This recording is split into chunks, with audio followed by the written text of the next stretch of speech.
And so empathy is huge. For those of you who said you were in sales, empathy, sometimes we don't work on it enough in our salespeople.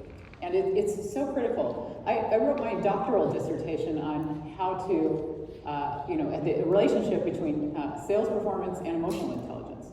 And maybe because I found out that, you always write about things you need to learn more about, maybe. But when I was in sales, I was a pharmaceutical rep for a long time, 15 years, and 20 years in this company. But when I was very young, when I started in pharmaceuticals, I was 23 years old.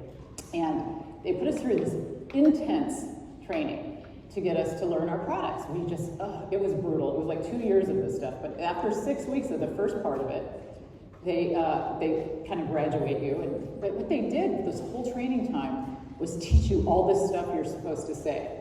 Like, this is your product, here's why it's important, and you just go on in your head, and they videotape you, and they critique you to death in your videos. I mean, maybe that's why I'm here now. This is low stress compared to what they put you through.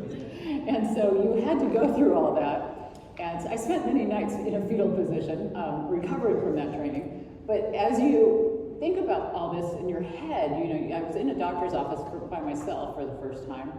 And I remember sitting there thinking, okay, I gotta get 3 products in, I gotta talk about these things, because they said, if you don't say that, that's bad, you gotta say this, and you got all this stuff mumbling around in your brain. And so I finally got called back to his office, which I was shocked I got to go in his office, because they said, I'm gonna have to probably chase him down the hall and yell at him while he's going. But I actually got to sit across from him in his office. And I remember going through all the products. I got through all 3 products. I walked out of that office, man, I was so proud of myself, I can't even tell you. I just thought, there's no stopping me, I'm the best, I'm just telling you right now, I nailed it. So I get into the elevator, and just as the door's closing, a guy gets in to stop the door, and he gets in with me. And since I'm an extrovert, I can't go 2 floors without talking. And since I was gonna go down and get my samples, I'm sitting there and I go, so, you work in the building? And he looks at me just mortified, and he says, I'm this doctor you just sold your product to. And I died. I mean, it was awful, right? I mean, what could be worse than that if you're in sales? But, it was the best thing that could have happened to me, because I thought I was just the best thing in the world from what I just had done, because I did what they taught me to do, right? And really, I was the worst you could be, and if that guy hadn't gotten in the elevator, I'd still be thinking I did a great job, maybe, right?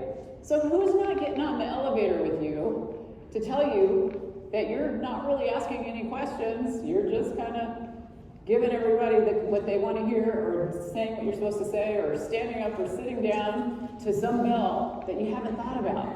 And that's what I want to help people avoid, because that's going to be the future of what we want to do.